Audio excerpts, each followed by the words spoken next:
le dressage, je l'ai commencé à 15 ans. J'ai d'abord fait pas mal d'obstacles, mais surtout en poney, en complet aussi. Et puis j'ai eu la possibilité d'avoir un jeune poney qui avait pas trop d'aptitude pour l'obstacle, j'avoue. Donc je me suis un peu tournée vers le dressage et puis j'ai accroché tout de suite. C'était tellement plus beau le dressage, j'avais des plus grandes sensations, c'était autre chose. Je trouvais que c'était plus de travail, c'était plus difficile peut-être, mais non, je peux me tromper, hein. Mais non, voilà, c'était ce que j'avais, c'était ma préférence.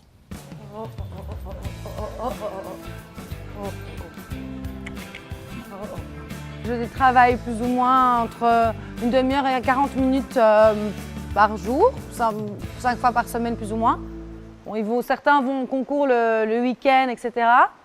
Ils vont tous en prairie dès que le temps le permet après le travail, parce que ça, je trouve que c'est vraiment essentiel pour l'équilibre d'un cheval de pouvoir s'amuser en dehors du travail, d'être 23 heures sur 24 dans un box, ça c'est pas possible. Ne fût-ce que pour leurs articulations, qu'ils puissent détendre un peu leurs muscles. Et surtout pour le mental, je pense que des chevaux qui sont bien dans leur tête sont des chevaux aussi qui vous donnent beaucoup plus au concours, qui se mettent avec vous. Et c'est ça aussi l'harmonie dans le dressage, c'est pouvoir être un vrai couple avec son cheval.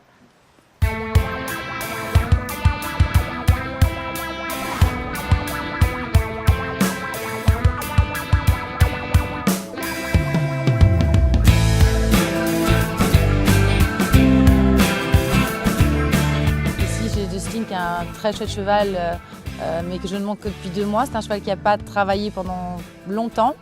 Et donc on se connaît encore pas beaucoup, on s'apprivoise pour le moment. C'est un cheval qui est très sensible, qui est encore assez angoissé. Donc je pense qu'il a encore une grande marge de progression devant lui. J'espère l'avoir au Grand Prix l'année prochaine. Je pense qu'il en a le potentiel. Et ensuite j'ai Dorel Jack, qui est une très belle jument d'IPS Horse Group, qui est pour moi une jument très prometteuse. J'espère aller à Verdun au championnat du monde l'année prochaine. Elle a vraiment les qualités pour y aller. Et ensuite j'ai Lully, qui est un cheval assez génial, mais qui a fait des très beaux résultats ici à Saumur. Voilà, j'espère aussi également aller au Grand Prix l'année prochaine avec lui. Lulu! Allez, viens, grand Lulu.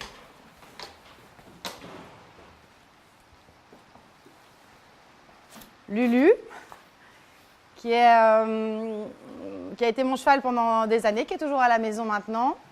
C'est un cheval que j'ai acheté quand il était tout bébé, sous la maman. Donc c'est sympa, parce que je le monte encore en concours maintenant, il marche très bien. C'est un cheval assez particulier, il peut être excessivement sensible à la monte, mais par contre, à pied, il est assez brutal. Donc c'est assez complexe comme cheval, mais très intéressant, avec énormément de qualité. Ça va aller, il est assez mal élevé, j'avoue, c'est pas une réussite.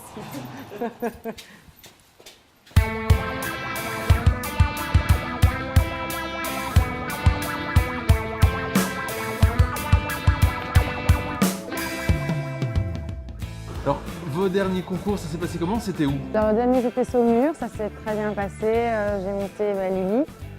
Il a fait une superbe intermédiaire avec une belle 5e place, donc ça c'était très bien parce que c'était le premier belge, donc j'étais très contente. Et là je pars à Compiègne normalement à l'international dans 15 jours, donc il paraît que c'est un magnifique concours, je suis jamais allée, donc je pense que ça va être une belle participation en tout cas, j'espère. On a aussi investi un peu plus dans l'élevage parce qu'on adore ça, on a des juments poulinières, on fait des poulains chaque année. Voilà, c'est aussi un hobby supplémentaire qui est passionnant. L'objectif, c'est un jour avoir un poulain et le faire monter au plus haut niveau? Ça serait la cerise sur le gâteau. De pouvoir faire naître un poulain de notre écurie et de l'avoir au plus haut niveau, ce serait merveilleux, oui.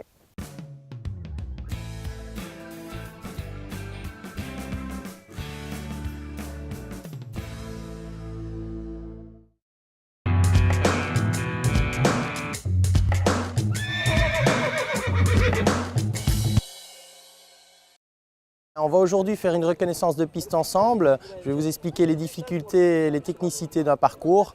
Venez avec moi, c'est parti.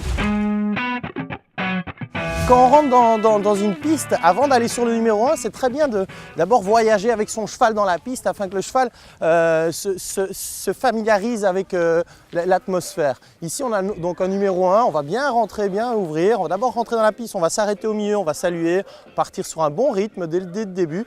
Et on va venir sur le numéro 1. Le numéro 1, c'est un Auxerre assez montant. C'est un obstacle assez accueillant. Maintenant, il y a quand même un petit caisson, ce qui va devoir nécessiter un petit peu de jambes à la battue. Voilà la première ligne du parcours. 2, 3, on va directement sur une combinaison Auxerre verticale. Donc là, je vais mesurer la distance pour voir le nombre de foulées que je vais effectuer dans cette ligne.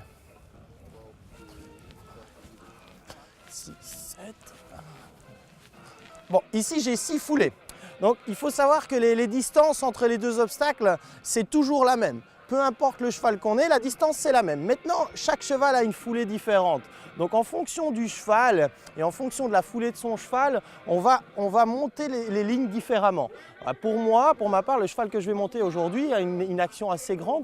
Donc les 6 foulées ici vont être un tout petit peu serrées pour moi.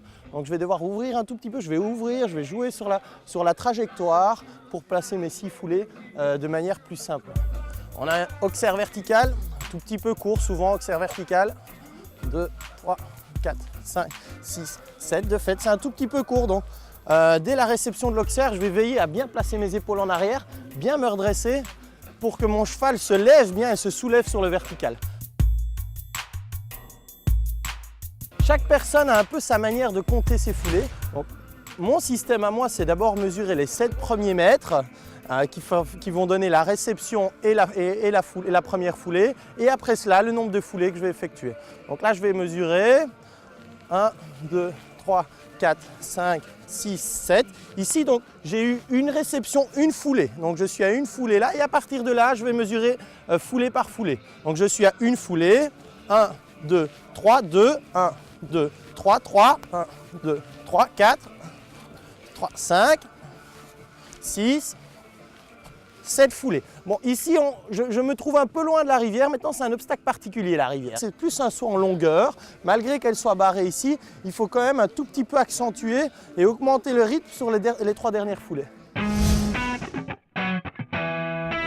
Et il faut toujours un tout petit peu soigner ce genre d'obstacle. Vous voyez, il y a une vague. Alors, idéalement, c'est essayer de la sauter dans le creux de la vague. Parce que bon, quand on est sur le dessus, l'obstacle est plus délicat et un peu plus haut. Donc pour moi, vu que là, la deuxième phase est juste après, on voit les chronomètres, si je suis sans faute, je vais essayer de viser ce creux-ci afin déjà de gagner du temps pour tourner un peu plus court après pour la deuxième phase.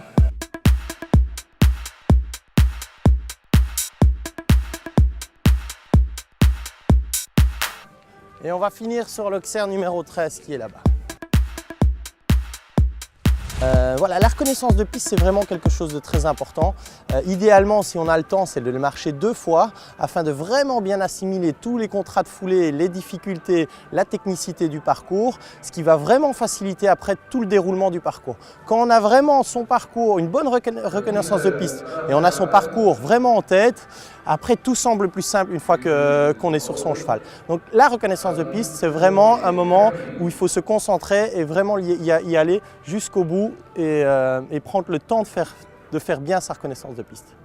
Voilà aujourd'hui la reconnaissance de piste avec moi. Deuxième semaine du concours EquiTV Londres 2012. La question de la semaine: comment s'appelle le cheval avec lequel Larissa Paulus a terminé 5e à Saumur?